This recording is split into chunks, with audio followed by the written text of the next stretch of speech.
We are going to be driving over the finish line of the Boston Marathon. You know, this is the last mile of the Boston Marathon. It's a blue and white sign. It goes from left to right in the middle of the road, just on the other side of the VisiLink truck.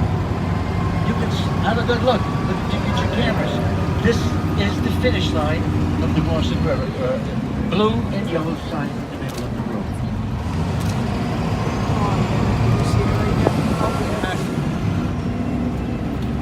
We have a lovely church here, and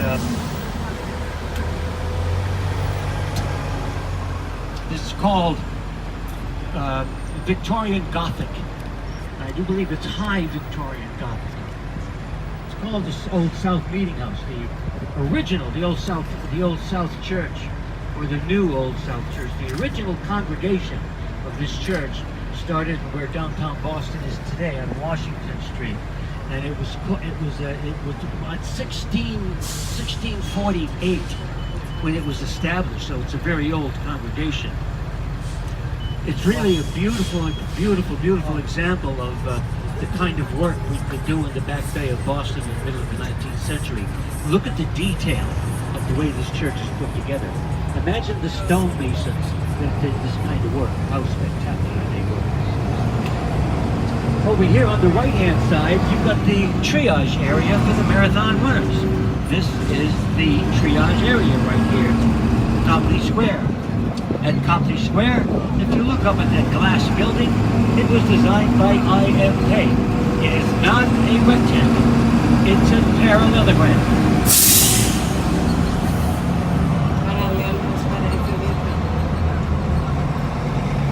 Now on the right-hand side, does anybody remember Boston Legal?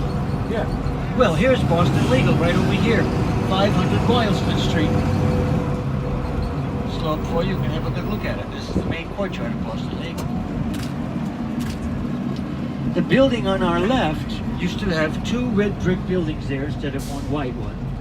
And that was the original campus for Massachusetts Institute of Technology, 1861. They did move over to Cambridge eventually a number of times in the 1930s and 1940s. They kept this campus here for a long time. This was their school of architecture at MIT. The church that you can look at across the street is the Church of the Covenant. All of the stained glass windows and chandeliers and lanterns were made by Tiffany. Take the tour of that building. It's like you've died and gone to heaven. Well, you died and gone to church anyway.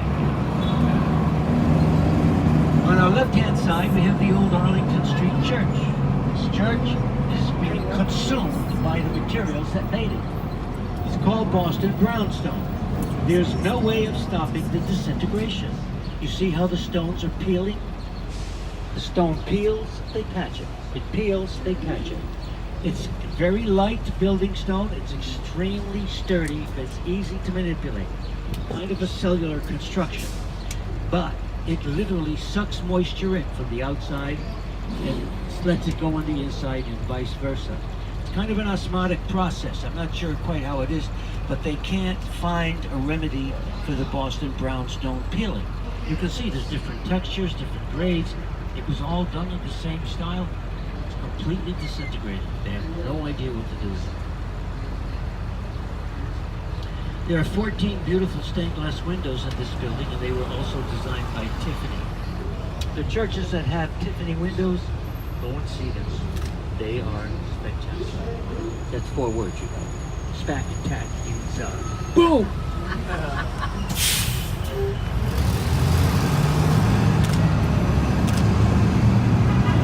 Boston Public Botanical Garden is over here on the left. This garden quintessential Victorian Boston. Take a picture of yourselves riding on the swan boats. They were inspired by Wagner's opera Lohengrin. In that opera, the hero takes his bride across the river on a barge that's pulled by a swan. It is high German opera. It is scary. I have never seen an opera where love is the main theme and scared the pants off me. That is really scary. But it's high German. I mean, what are you going to do?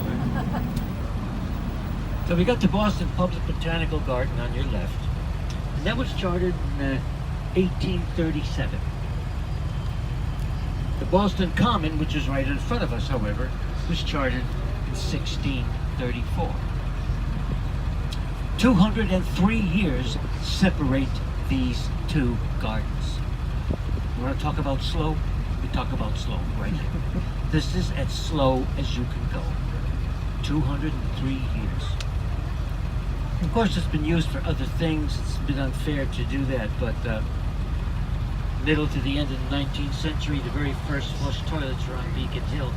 They all emptied out over here. This at one time was a huge septic pit. Didn't know what to do with it. The reason was because of the old mill dam. Water didn't flow properly, didn't get proper drainage. We'll talk about that. Now on the Boston Common, when the British decided to attack Lexington and Concord. Anybody remember the battles of Lexington and Concord? April 18th and 19th, 1775. They got on their boats here. All of this was the Charles River, as far as you can see. Nothing here but the Charles River. The British got on their boats and they rowed their boats out here in the dead of night. Spies are on Beacon Hill. 2 lanterns went up in the steeple of the Old North Church. Coming together, this is where the American Revolution started, right here. Battles of Lexington and Concord. Have a look at the American flags. It's a sea of American flags. It's very passionate. There's a flag there for every man and woman who fought and died for the country. Whether you were revolution or whether it was last week in Afghanistan or some other place like that. It's a sea of American flags. 37,000 flags here. Look at how beautiful it's been done. It's like a sea bubbling over the roof, over the top of the environment. Is it new here? Yes? It's temporary. It's temporary? It's new? Yeah, Yes, it's temporary. Yeah. Nice. Now for Memorial Day. Now we're going to be seeing gas lamps on your left. They are another thing quintessential Beacon Hill. We have gas lamps here for many, many years, maybe 125 years something. And we leave them lit all the time, as you can see. It's cheaper to leave them lit to pay the gas than to get someone to turn them on in the evening and turn them off in the morning. Much, much easier. I'm going to be showing you the street called Joy Street. I can't take you down Joy Street. We are too big. But Joy Street is the home of the old African Meeting House. It's the oldest black church in the country, 1806. And it was designed and put together completely by black entrepreneurs and labor, and including fugitive slaves that had run away from their slave masters and were seeking solace in Massachusetts. The old African Meeting House is a major part of the abolitionist movement, which was the movement to abolish slavery in this country, and a major part of the recruiting for the Massachusetts 54th Regiment. And that was the first all-black, all-volunteer regiment to fight for the Union cause in the Civil War. How many people have seen the movie Glory? It's all about the Massachusetts 54th, the most accurate depiction of a historical event ever to happen. It was supervised by the Massachusetts Historical Society. If it wasn't true, it was not allowed on the movie. I recommend you get the movie. It's very, very inspiring. On the right-hand side is a statue of St. Gaudens. St. Gaudens put together a marvelous statue commemorating the Massachusetts 54th Regiment. It took him 14 years to finally dedicate this statue. On the left-hand side, you have the State House. There's a gold dome on the State House. And then the red brick part was built by a guy named Beau Finch. Finally got it finished being built in 1798. Mary Dyer is on our left, sitting down. Came here as a Puritan. Give him a broadside. Quack, Quack, quack, Huh? No quack doesn't. No, I just realized. Right.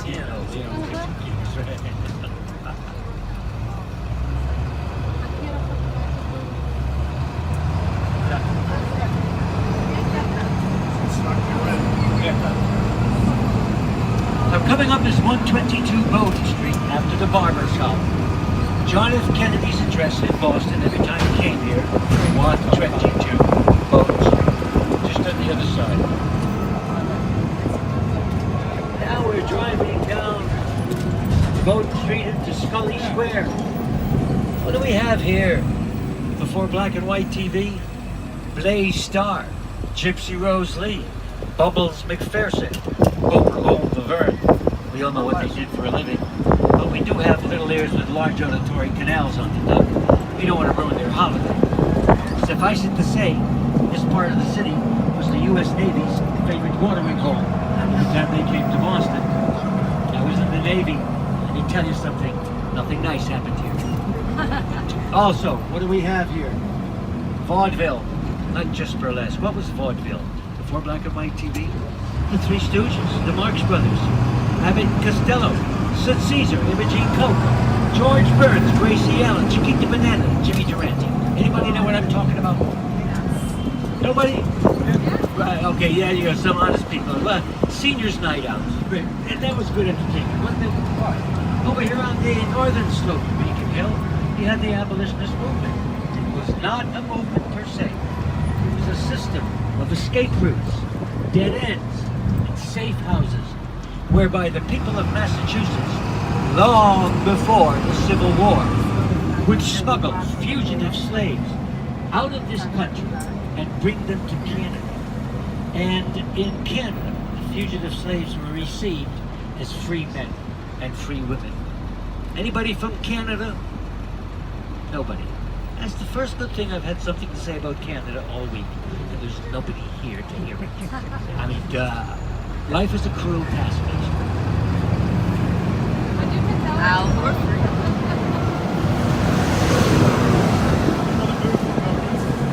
What's that? Is this the government? Yes, this is our government center, but have a look at the frog that's been clustered to the outside of the wall at the far end. 4 floors above the parking lot, 2 floors above the blue and white sign. We're going to just see over at this end right over here, and you might be able to see the head of a frog. It's on the 4th floor, Head of a frog. 2 floors below the row of windows. It has an overbite. It's the same architectural style as the building. He has black teeth at the top of his mouth. He has 2 bulging eyes driving off the top of his head. And you can see the lower lip is recessed. Can you see the black teeth? That is an architectural piece done by a guy named Rudolph. The architectural style of this building, God help me, it's called brutalism. Brutalism. Look at that frog. Would you walk in front of that frog on a dark and stormy night? I don't think so.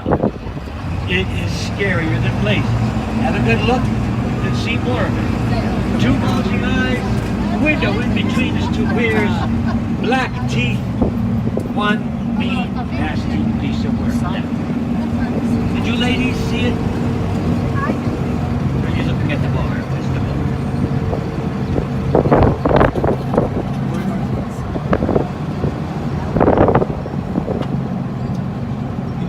The Underground Railway, how important it was to Boston's legitimacy. Imagine if we had won the American Revolution to gain freedom from Great Britain, that we would leave the other half of our population in the dust just because they were black. By 1780, Massachusetts was the very first state in the country to abolish and declare illegal the business of chattel slavery. By 1790, there were no more slaves in Massachusetts. Who was the president of the United States in 1790? Close. First one, George Washington. He owned slaves. if he was living here, he couldn't have had them here. So they got music about the Yellow Royal Bridge, the crowning glory of the big day. It's a cable stay bridge, and of its kind, it's the widest bridge in the country. 10 lanes of traffic. The crowning glory of the Central Artery Project, otherwise known as the Big Dig. Over here on the right-hand side, you've got the Charles River. On the other side of the Charles River, you've got the People's Republic of Cambridge. Why do we call it the People's Republic of Cambridge? My dear people, it's home of Harvard University, the home of MIT, Harvard Medical School, science at MIT, my dear, beyond compare. But there's another reason why we call it the People's Republic. It's extremely left-leaning in its political aspirations. But for your education, we brought you this way, so you can have a look at them while they're on the right.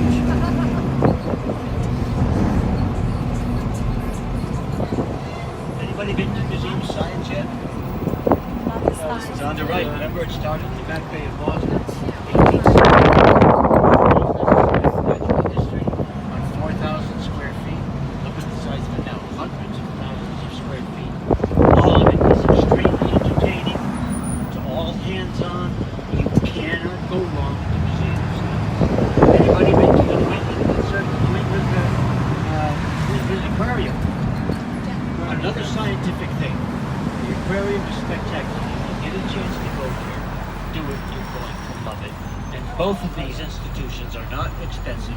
They're world class, and they're as clean as a whistle. So between the Museum of Science and the New England Aquarium, you've got your work cut out for you. You can spend a day at each place and not see everything. They even have sleepovers for the kids at the Museum of Science. Isn't that cute? The sleepovers for the kids in the same room as Tyrannosaurus Rex. Needless to say, they're very well behaved.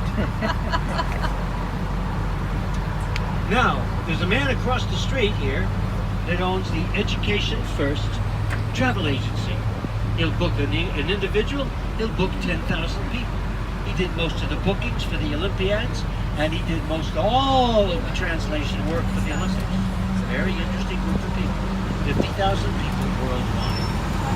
Then he opened up a school called the Hope School of International Business. Same thing. Break down barriers. Break down barriers in travel. Break down barriers in education. Break down barriers in business. Everything will go much smoother. So for his 50th birthday, the staff of these organizations bought the man in peace of the Berlin Wall. It's a new building, no? Two new buildings. That building Yep. is still That's one. The other one is over here. That's where you live here. Around here. No, no. Huh? That's Right here. If you look to your left, you'll see our very own piece of the Berlin Wall. Let's go up a little for you guys so you can have take a couple of good shots. There it is, the guy with the blue hat. Oh. Yeah. So let me ask you, who would like to go into the Charles River? Do it. Okay. Safety, safety. The flotation devices on the right-hand side of the duck are for people 90 pounds and below. The flotation devices to your left are for people 90 pounds and above. The little yellow tab, just pull it, and they'll fall down on your lap. We've never had to use them.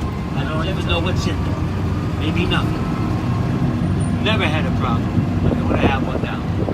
We have a fire extinguisher at the front and a fire extinguisher at the back. The guys at the back, they've got plastic windows. If you have to escape the vehicle, just punch a hole. The window will fall out. There's no mechanical fittings here. The best escape route is right here at the front with this window. The captain will open this window, and it is the best escape route. But that's for the captain and me. And you guys can fight over what's left at the back of the tunnel. We will be online to the state police and to the U.S. Coast Guard. Why are we going to be online to the state police? Well, we have a lot of people on this stuff who aren't Bostonians. God only knows the trouble you're going to get into. No, we have to have the state police at our beck and call. Especially the Brazilians. Now, you know all about the Brazilians.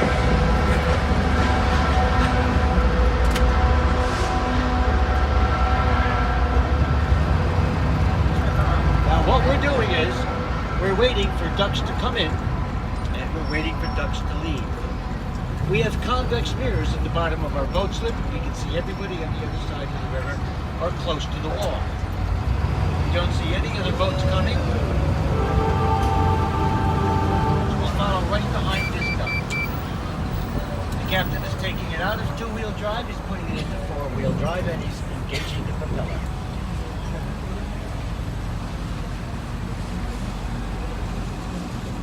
And that was.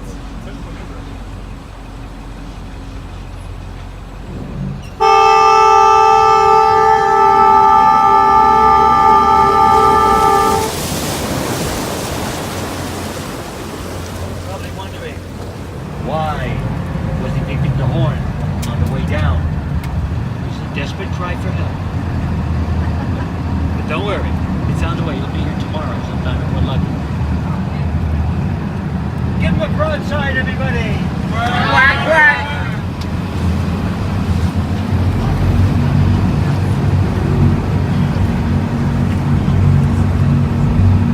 I wanted to talk with you a little bit about the Charles River Watershed Organization. An organization of volunteers. There's thousands of us on it. We're dedicated to maintaining the high standards of the Charles River that we have worked so hard to achieve. Does anybody remember the Charles River 25 or 30 years ago? It stunk to high heaven. It was a dumping ground. Nothing lived in the Charles River. The fish were dead. There was an oil slick on the water. The birds would never land here. The only thing that lived here was the kraken. And that's all. Well, it took years dredging, enforcing EPA rules and regulations, having the Food and Drug Administration make certain variances, Parks and Recreation, Department of Parks and Recreation at the state and local level, using Harvard and MIT, using whatever we could take. Today, the EPA has said this is the cleanest urban river in the country. We are really, really proud of that.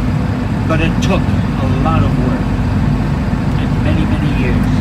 Lots of government help and support. I'm going to say, well, Louis, I'm looking at the Charles River. It's brown. It's green. It's gray. Looks polluted to me. Not at all. Do you smell anything coming off of the Charles? Clean as a whistle. The Charles River starts in Hopkinton, Massachusetts. What else starts in Hopkinton? Anybody know? Boston, you're a keeper. Definitely you're a keeper. The Boston Marathon starts up in Hopkinton, Mass. Now, Charles is the Charles River, but the marathon is a 26.2-mile road race. The Charles River has to meander through 80 miles of low land. And as it meanders through that 80 miles of low land, it picks up and releases vegetable tannins. Tannins are what give the water color. You pour hot water on a tea now. The tea turns brown. That's vegetable tannins that's turning brown. You take a bunch of peas, throw it in a boiling pot of water, the water turns greenish. That's vegetable tannins at work. So that's what you got here. Vegetable tannins. Creating that color green. And of course it would be a color green. It's chlorophyll. It rubs up against the trees, the shrubs, the plants, the weeds, the grass for 80 miles before it gets here. And that's why it looks polluted, but it's not at all. Cold? Yeah, it's cold. And it's fresh water. We have, to show you, to prove to you how wonderful this is. You couldn't swim in this 20 years ago. It was poison. Today we have canoeing, we have kayaking, we have waterboarding, we have surfboarding. No, we don't have waterboarding. We have surfboarding. We have boating. People fall in the water all the time. Used to be if you fell in 14 years ago. Okay. Another desperate cry for help. Nobody's coming. We're all doomed. We're in the twilight zone. We can't break free. So, the reason for the horn is to make sure if there's another boat on the other side, they know we're coming.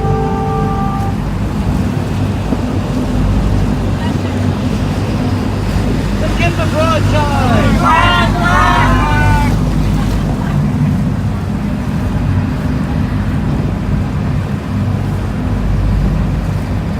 This is the time when I like to ask the kids, who would like to try the boat? How many kids do we have?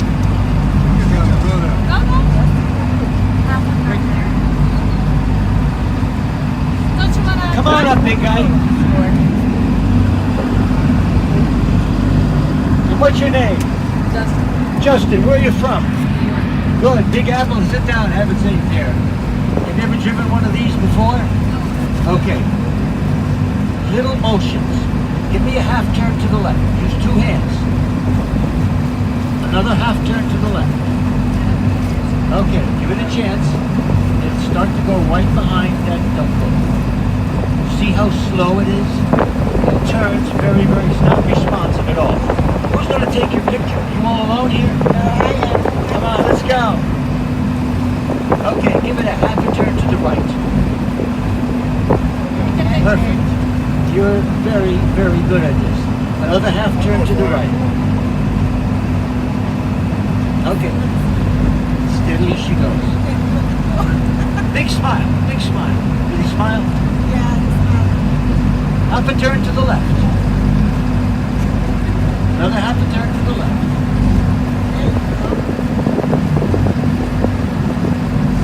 See how it's moving very slowly? Okay, everybody. You got it. Give him a hand, everybody. Next, who's next? Come on up, sweetie.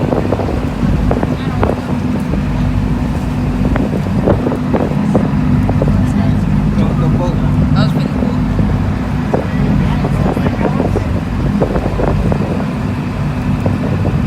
Where you from? New York. Been to Boston before? And how old are you? None of my business. All right. 7. Look at the camera, give a nice big smile. Good up, man. Watch where you're going, huh? Okay. Thank you very much, sweetie. All right, thank you. Good job. Anybody else? Anybody else? Any of the ladies? Going once? Going twice? All right, maybe next time. I think we're all done.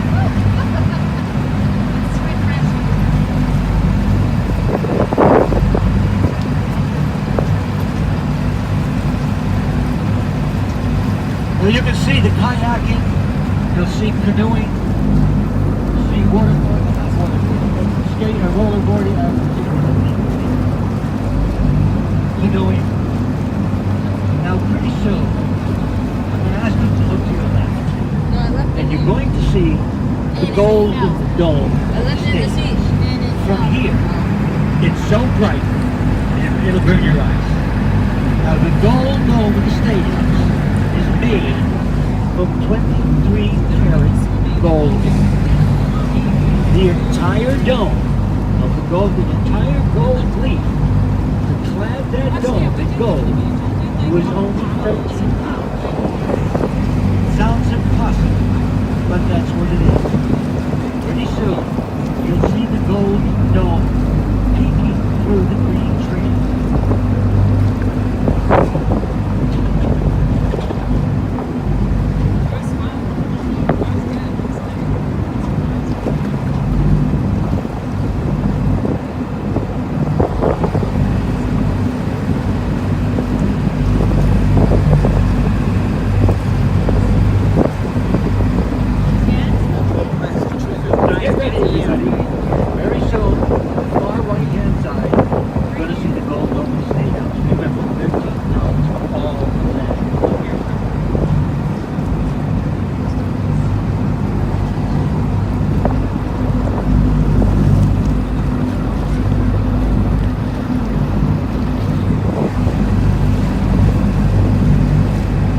Here it comes. Very slowly.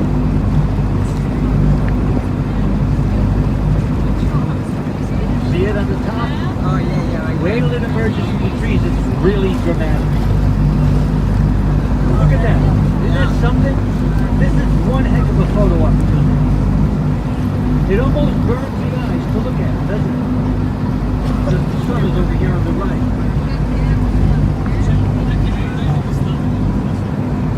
It was $300,000 time without installation, but it's been redone 10 years ago. I don't know what they have. That is amazing. Now this is the Henry Wadsworth Longfellow Bridge. It's after a guy named Henry Wadsworth Longfellow Bridge. And this bridge is a piece of art. Look at it. Look at the way it's gently sloped. It's being reconditioned. And when we're finished with it, it will look exactly as it did in 1906. Every color, every scratch of the artwork, the towers, the electric lights, everything will be exactly as it was in 1906. They said it would only take 3 years to renovate. So, It would only so you cost won't hit the boat. They'll tell you if you're too low. Well, this is the 5th year. And they're not talking money anymore. This is the next big deal, I want to tell you. But it's magnificent. Even the paint is identical to the paint that was used in the beginning of the 20th century.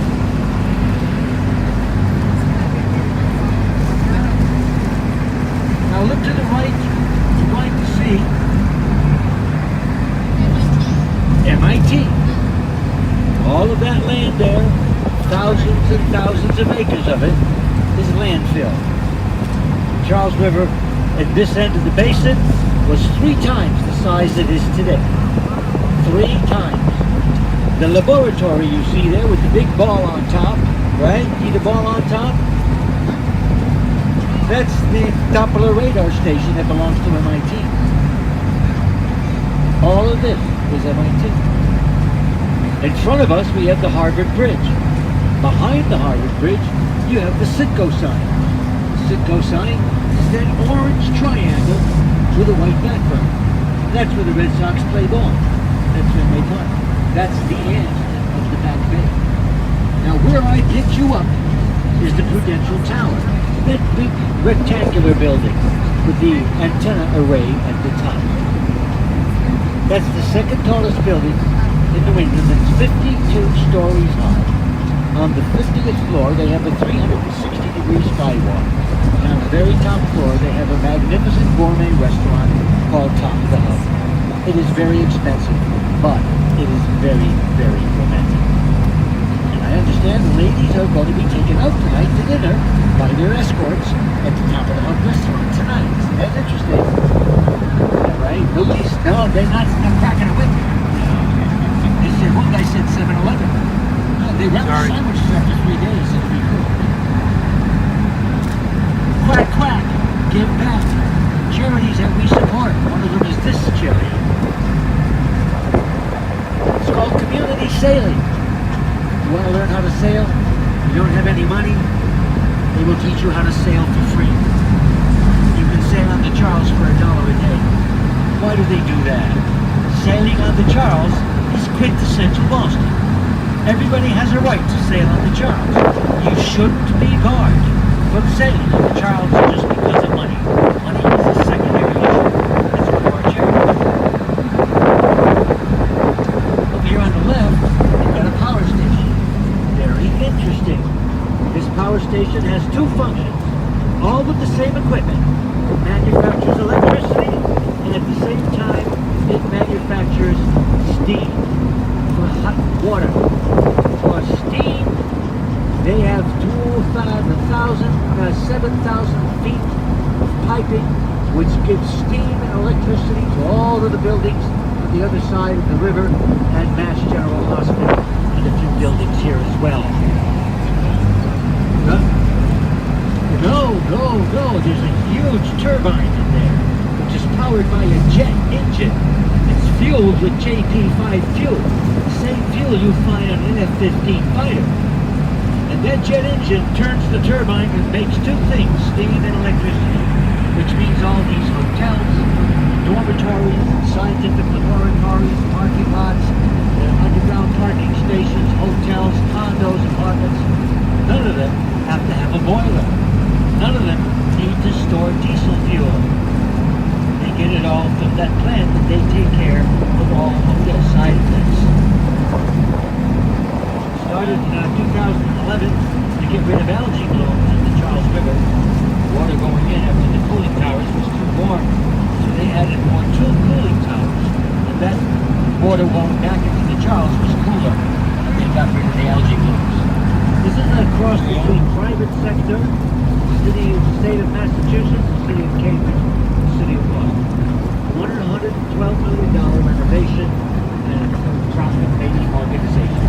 Started making money in 2014. It goes to show what you can do when it comes to technology. Everybody works together.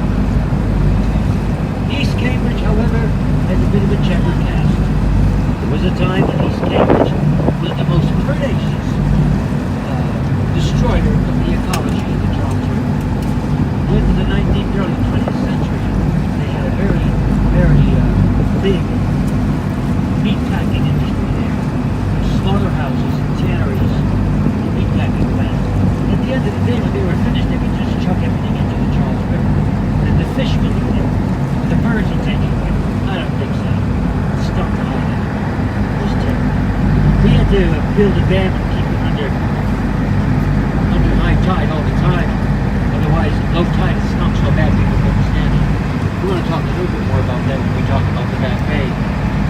Now behind me is Mass General Hospital. Mass General Hospital in 1811 was a clinic for the poor. Today they employ 27,000 people. Imagine, they're on 28 acres of land.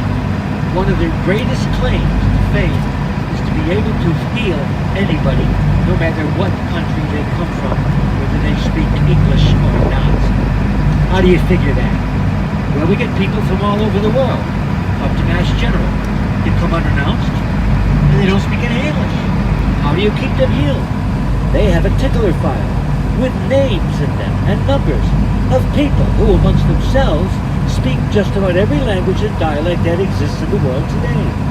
And they call them, and they come here, and they translate, interpret for the people who don't speak English so that we can understand what their needs are and we can save their lives. What a wonderful, interesting thing to happen. And think about it.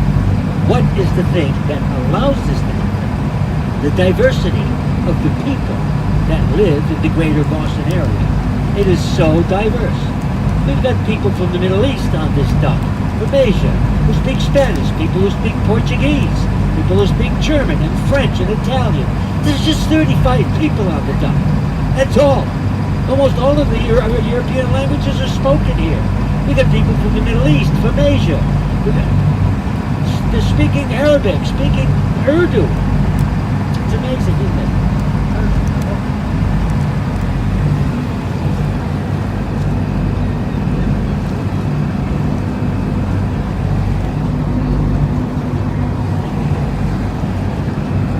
Coming up with the old dams and the old locks, they had a very specific purpose. First of all, the dams were filled up and never emptied. They've always been at high tide. Everything we're traveling on has always been at high tide. 140 degrees. Why? The Back Bay. The Back Bay is built with wooden pylons. All the old Victorian and post-Victorian buildings. Trinity Church, Church of the Covenant, the Arlington Street Church. Wooden piles driven into the ground. They became the footings for the foundation stones that are sitting on those wooden piles. And the churches and the wonderful townhouses, they're all built on those wooden piles. They have to be kept wet, the wooden piles. They can't be allowed to touch the air. If they do, they'll rot. When that happens, 40% of the Back Bay would just fall to pieces. So they put the dam up here and never emptied it for 140 years. That maintained a high water table in the Back Bay, and the wooden piles were constantly covered in water. Until recently, they found 90 or 70 acres that were indeed starting to stretch.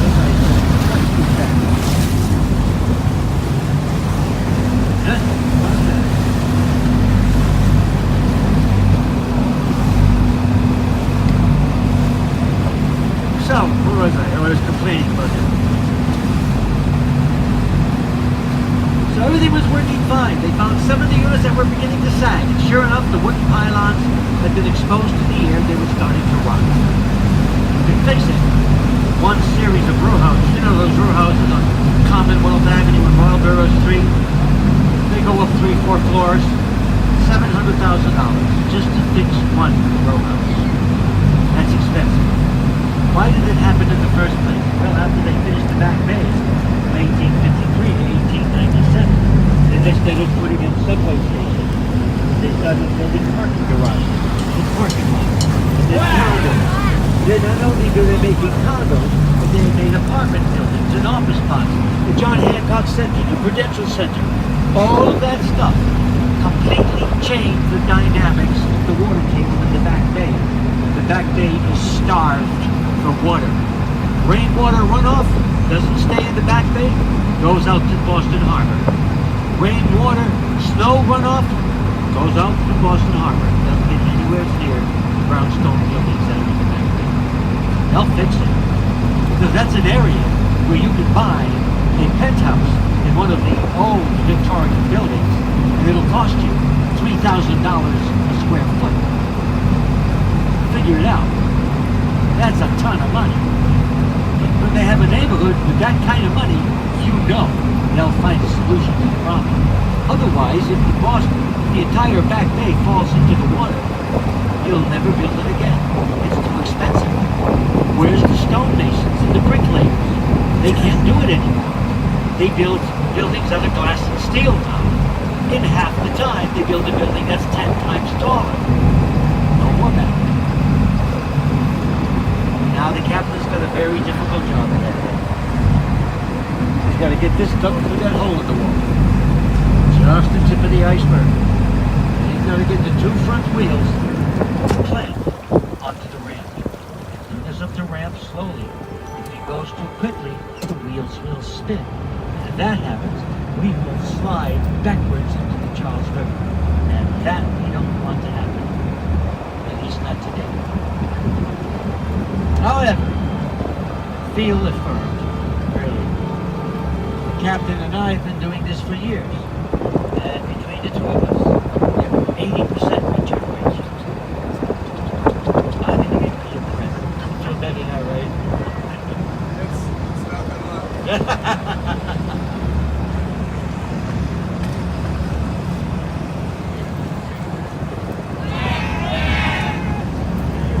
Get the broadside! Quack, quack!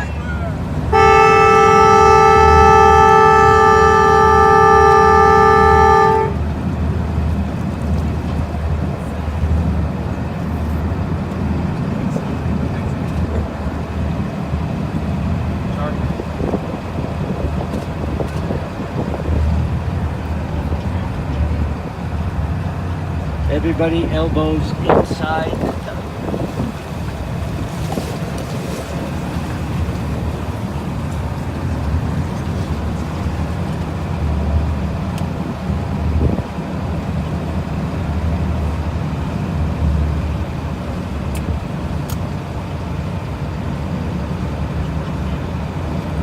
Okay, you gotta feel those 2 front tires. You gotta grab onto the ramp. Feel it? Now he's gonna accelerate with the 2 front tires. He's going to disengage the propeller. And he's gonna put it into 4-wheel drive and drive the 2S in the back of the duck. Disconnect the 2-wheel drive. Give him a hand. It was flawless. Paulie, Paulie, Paulie, Paulie, Paulie. What do you say we give these guys a broadside? Quack, quack! Now pay no attention to him. He's sort of a bunch of chicken won't come in our neighborhood anymore. Give the broadside! Quack, quack!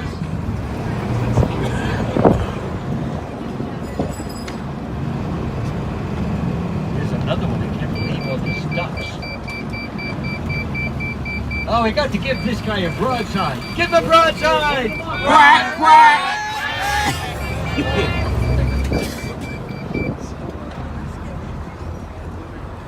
This is the Lynch family skate park.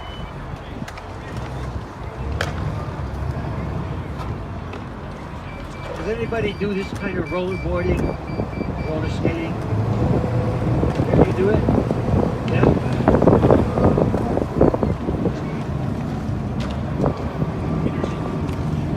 Yeah, I think so. The Lynch family.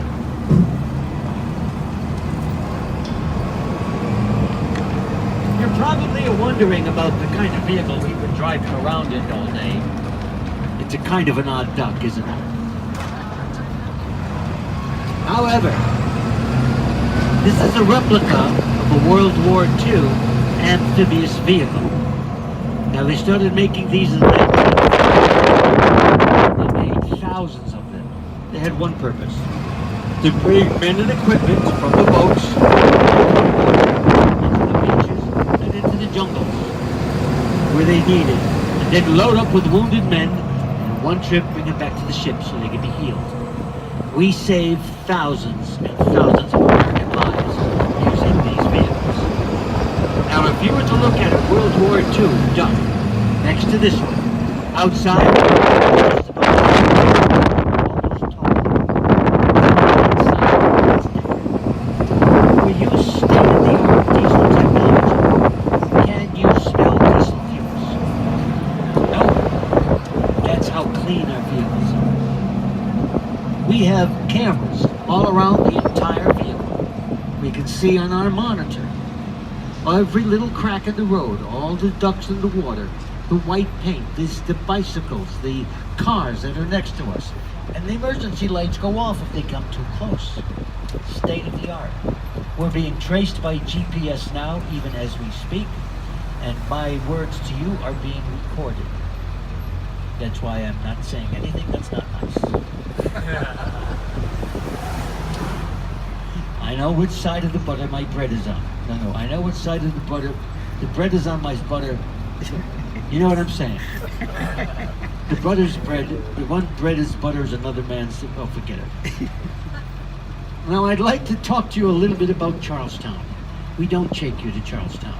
But as we travel along this road to our left, you're going to be looking through these little vignettes, and you're going to see something on the other side of the hills that looks like the Washington Monument.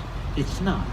It's the monument to commemorating the Battle of Bunker Hill, which actually took place in Charlestown on a hill called Breed's Hill. That's where the Battle of Bunker Hill took place on June 17, 1775. Also in Charlestown, you've got the Bunker Hill Museum, the same spot. And you walk 2 blocks, you go to the Charlestown Navy Yard. At the Charlestown Navy Yard, we have the USS Cassin-Young, which is a World War II Fletcher-class destroyer. We made 79 of those in World War II. Only 3 left. We have one of them at the Charlestown Navy Yard. It's over on this way. Also at the Charlestown Navy Yard is the USS Constitution and the Constitution Museum. The USS Constitution is the oldest commissioned warship afloat. That ship was commemorated by George Washington in 1794. That ship set sail in 1797. She's one of 6 frigates that were designed to protect American shipping on the high seas. Here's the Bunker Hill Monument. She is the Grand Dam of the U.S. Navy. Her nickname is Old Ironside. She had 38 engagements, never lost a fight, ever. Cannonballs used to bounce off her hull. Her hull is made of Georgian oak. Anybody from Georgia? Georgian oak, the hardest wood known to man.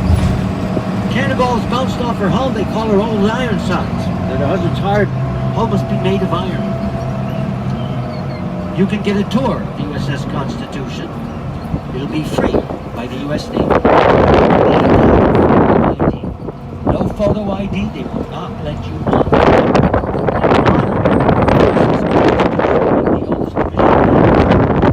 You've got to have a photo ID. Driver's license, no problem.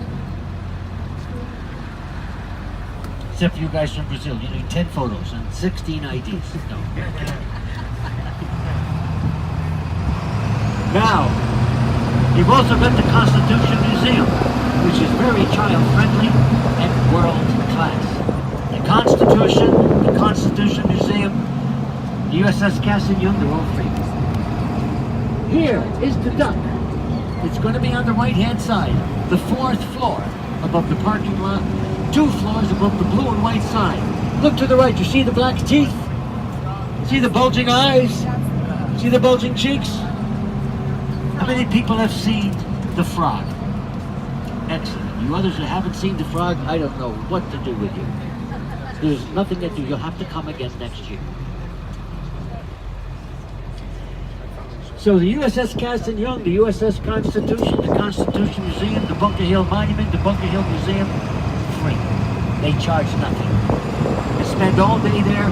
It is so educational, and it's a lot of fun. Now we're going to be passing over this green light here. To our left, you're going to see a church steeple. It's white. It's on the other side of the trees, the other side of the highway. That is the steeple of the Old North Church. From that steeple, the 2 lanterns were hung up on April 18th, 1775. The British are coming. Remember Paul Revere's ride? 1 lantern, they would have left by Boston Neck. But the British left Boston via the Charles River. 2 lanterns went up at the steeple of the Old North Church. The British had left Boston via the extreme western tip of the old city at the Boston Common. There, where Charles Street is today, used to be the Charles River. It's starting to come together. It's very difficult because Boston is such a convoluted place, and all these little bits and pieces are scattered out all over the place. Don't forget, when the Puritans settled here in 1630, we were 789 acres of land. That's all we were. 90% of the tour we take you on is on land that used to be water. Look to your left, there's the steeple of the Old North Church. From that steeple, the 2 lanterns were hung up in 1775. That was the beginning of the American Revolution. The church was built in 1723. And underneath the church are 11 corpses. Like all of the churches in New England, people wanted to be buried in hallowed ground. They wanted to be first dibs on the resurrection. Something that is not just typical of Protestant Christianity. Even Islam has versions of that.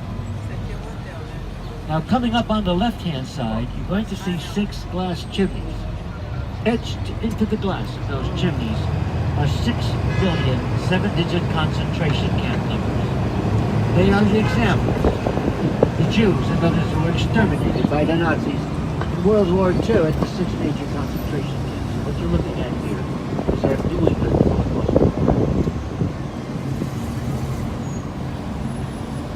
Now, you've all heard about the Boston Massacre, March 1770. It took place on the other side of this duck at the top of the hill at the second set of lights. Cold evening, it was clear. 1 lone young British guard was there guarding the customs house. A riotous mob, about 460 people came up to him, started pelting him with stones. He called in for reinforcements. He was afraid of his life. 8 men came out with their bayonets fixed. The crowd was saying, "Fire, fire, fire at me, go ahead, fire, fire." They were going back and forth, tensions ran high. Somebody fired a shot, and 5 men were lying dead. That was the Boston Massacre. From that balcony, you would have seen the Boston Massacre right over here. From that balcony, you would see Long Wharf, which was a half a mile long, clear to the harbor and back again. And all you could see on either side was boats and water. From that balcony, the Declaration of Independence was read to the people of Boston for the very first time on July 18, 1776. Every 4th of July since then, we read the Declaration of Independence from that balcony. Does anybody live in the greater Boston area? Come here on the 4th of July. There's 2 times, one in the morning, one in the afternoon, and you'll hear the Declaration being read from that balcony in full costume. Everybody. It is really cool. I thought it was going to be hokey. I said, blah, blah. It was really, because the Declaration of Independence is an otherworldly document. It's an amazing piece of work. You know, we had 2 bloody wars, which was brutal. We had the War of 1812. And in the War of 1812, the British had the temerity, the unmitigated gall to burn down the White House. Today, the most cherished TV show in the entire country is Downton Abbey. And we all know Monty Python and the Search for the Holy Grail. We've all seen John Cleese in Fawlty Towers. In the English, the British are coming, the Germans are coming, the Germans are coming. We're so Anglophile here. But it was the French who helped us win the revolution. Does anybody go home and look at French TV? I don't think so. Forget it. We're so Anglophile here. Makes no difference. Whatever they do to us, we say, come back. Coming up on the left-hand side is the Omni Parker House Hotel. Believe me, this hotel in 1943. Ho Chi Minh worked in the pastry department of this hotel at the beginning of the 20th century. It sounds like a lot, but it's true. The whole trip has been a lie except for one. There's a rumor, it's probably false, but there's a rumor that John F. Kennedy proposed to Jacqueline at that hotel. To Marilyn, and to Phyllis, and to Grace, to Mabel, and Francine. You know, went for president. On the right-hand side, 3 signers to the Declaration of Independence are buried here. John Hancock, Samuel Adams, and Robert Treat Paine. That means you can go over to the Beantown pub on a hot summer day, get yourself an ice-cold Sam Adams, and look across the street and know that there's another ice-cold Sam Adams buried there in the graveyard. Oh yeah, that's the last Sam Adams you'll have, isn't it? Well, okay, Paul Revere is buried here with both of his wives. This is a little bit more palatable. Now, his first wife died in childbirth with their 8th child. 5 months later, Paul Revere got married again, had another 8 children.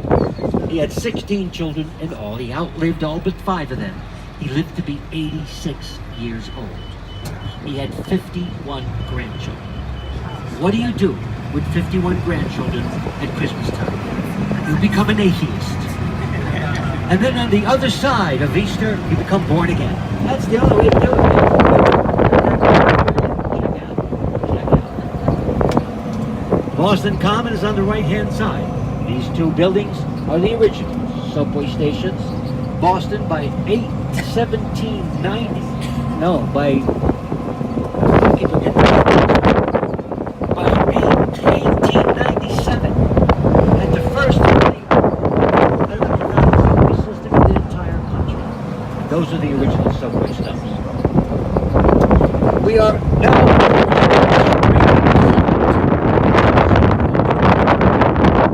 extreme southern tip was partially inundated by Boston Common. Instead of having 50 acres of land, they wound up having 80 acres of land. But that portion was on Boston Neck. Now, Boston Neck, remember, was the only land route in or out of the city. During a full moon, you would flood it, and you would become an island. But Boston Neck was the only land route in or out of the city. It was the home to a big grove of maple trees. And these trees, one of them, the biggest one, was called the Liberty Tree. Again, I thought this was a joke. The Liberty Tree was attended by the Sons of Liberty, and when they were in session, it was called Liberty Hall. It's a true story. They were right here on the extreme western tip of the city of Boston. Today, it's Washington Street. That's where Boston is, right there.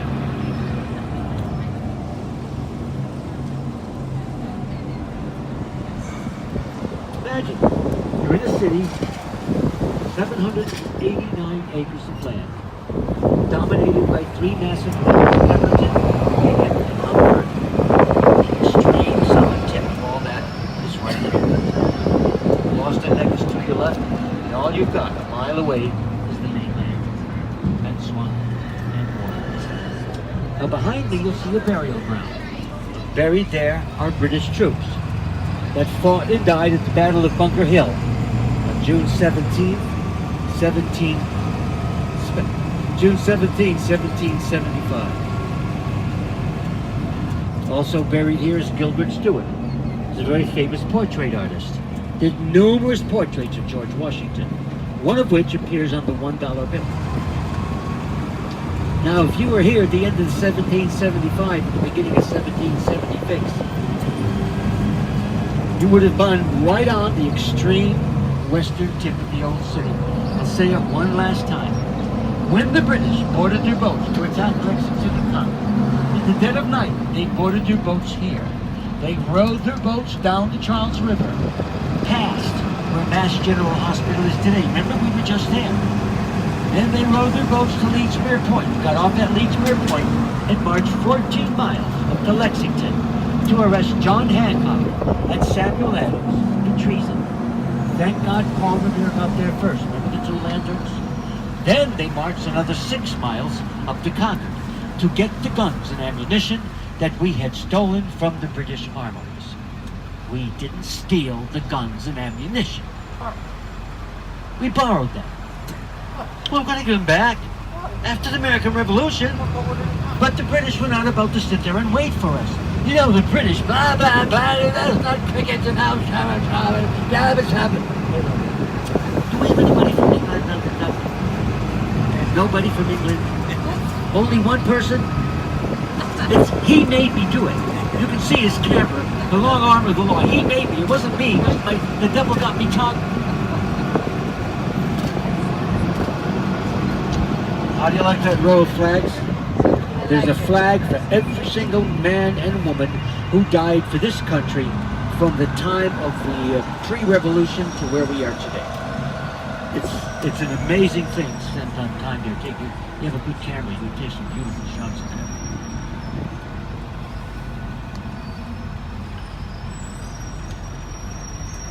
You have to go to the library in Chicago. They have a display of dog tags for each man killed. Wonderful. God, that's It's very sad. But, you know, it gets the point across. and I think they have the machine artists use to make the dog To make it very cool. Does anybody remember the Cheers bar? Nobody. Right over here on the right-hand side. Right next to that bus that says Truly. Now the Cheers bar is right over here, across the street from the red lights.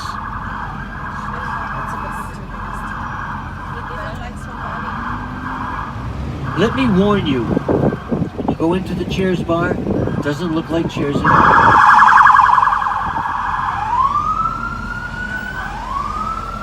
Nothing to do with Cheers. It's a bummer. Triple bummer. Quadruple bummer. It's Depression Alley. It's ridiculous. Don't get me wrong. You can still have a good time at the Cheers bar. You can still drink upside down. You can lay flat on the bar, get a straw and drink. You can dance from table to table. You can dance with anybody you please. Doesn't make any difference. However, exercise a certain amount of restraint, because everybody there knows your name. So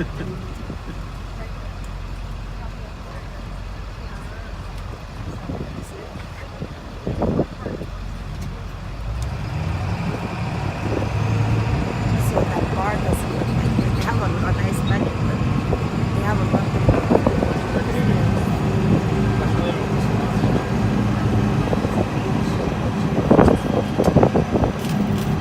We're taking a left here. This puts us right smack dab in the middle of 19th century Boston. This is the beginning of the Back Bay. From 1853 to 1894, we filled this 480 acres of land in. We built the streets. Look at the alleyways, dead straight. Look at the streets, dead straight. When was the last time you saw a straight street in Boston? It doesn't exist. Look at it. This is Marlborough Street. Not only did we fill it in, we built magnificent townhouses here and mansions. Some of these places had 10,000 square feet of living space. One door meant one family. Clean up to the top. Made only for the extremely wealthy people. The only middle-class people that walk these streets were the wine stewards and the pastry chefs and the nannies and the servants and the butlers. Look to your left. You're going to see a magnificent statue of George Washington. At a time when men were 5'6", George Washington was 6'2". He was a tower of a man.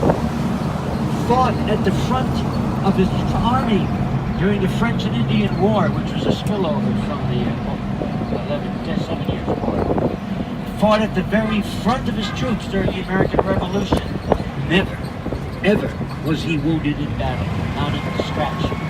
Native Americans said that he was enchanted, that he had a special dispensation, and he wouldn't be called into the next world until his work was done here. He knew nothing of this. This is something that the Native Americans realized and recorded in various different ways. Never was he wounded. His horses were shot out from under him. He was a big target. His tunic was full of holes. Hat shot off his head. Not a scratch. There was a time when he fell into a frozen river. Horse broke the ice. They both fell into the river. He didn't even get frostbite. Interesting man, right? He was a tower of a man. He was very good looking, very well put. He was absolutely gorgeous. Absolutely stunning man, I'm telling you. I wanted to be his colorist, but he wouldn't have me. But George Washington, a unique individual, truly unique. Wasn't the best general in the world, but he knew how to tire out the enemy by never allowing himself to get into a major engagement with them. Now coming up is the Park Plaza Hotel. This has transformed itself, so really, this used to, by the way, this used to be President Clinton's favorite hotel. Every time he came to Boston. You know, it has 900 rooms. That's all for us. 900 rooms.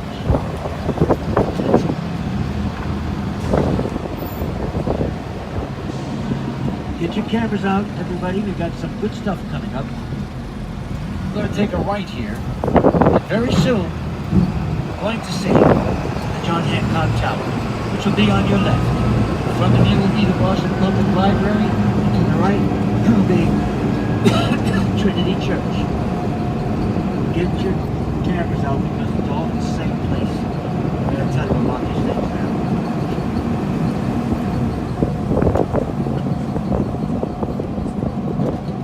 Trinity Church is considered to be, by the American Institute of Architects, one of the 10 most important buildings in the country. It wins that award every year since 1877. It is the only church on that list of 10. It's on the right-hand side. There are 4,502 wooden pylons supporting the foundation of that church.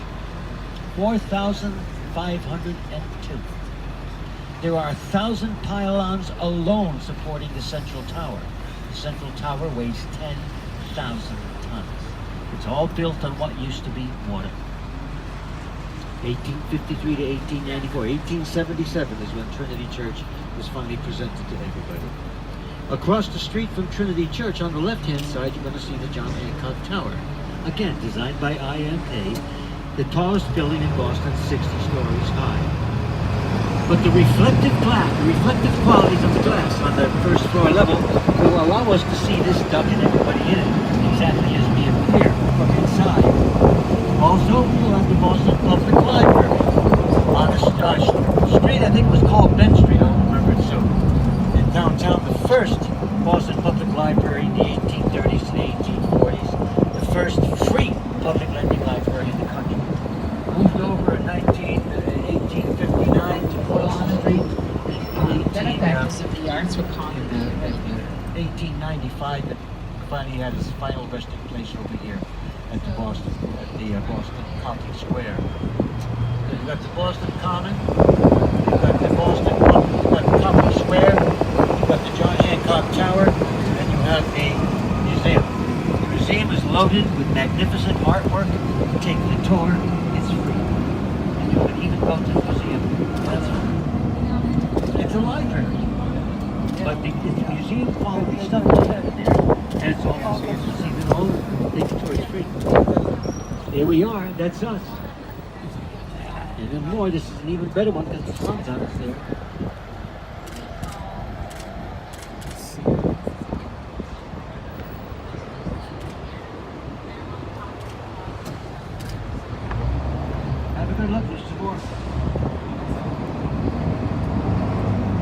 anybody remember the Sweet Life on Sackett? Anybody? Well, this is the Fairmont Coffee Plaza. This would have been the Tipton Hotel.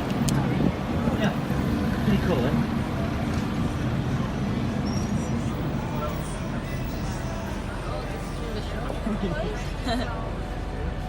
We've been to Cambridge, we've been to the Charles River, we've been to Beacon Hill, we've been skirted around Charlestown, we've talked about the North End, we've gone into the river, we've come out of the river, we've seen the Frog. How many times? Twice? Can you believe it? And now here we are, it's almost time to say goodbye. I know, what a bummer. Double, triple bummer. It's worse than having to go to the Cheers bar in this side of Cheers bar. However, we have a bit of a format that we follow. We'd like to share it with you. When the captain brings the boat to a stop, everybody please stay seated. The first person to leave the dock will be the captain, and I will follow him close behind. And it is my responsibility to see to it that the rear ladder is secured properly, and that there are no issues with transportation and traffic that we might be worried about. And when I think it's all clear, I'll say, come up and I'll meet you at the bottom of the ramp.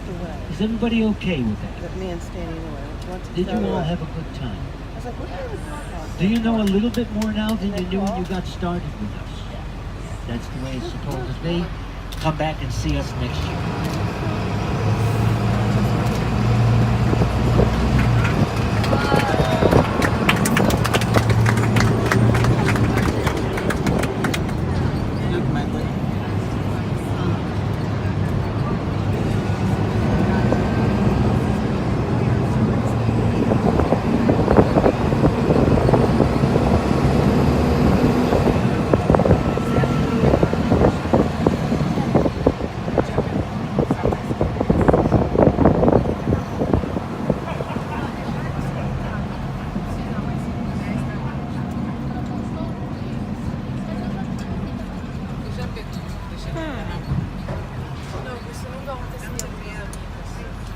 Right here, what, 5:30?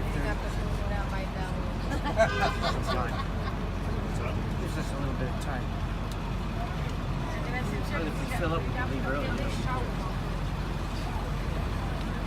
Eles vão acabar a vida mais chique do que nós. Mais ou menos feliz.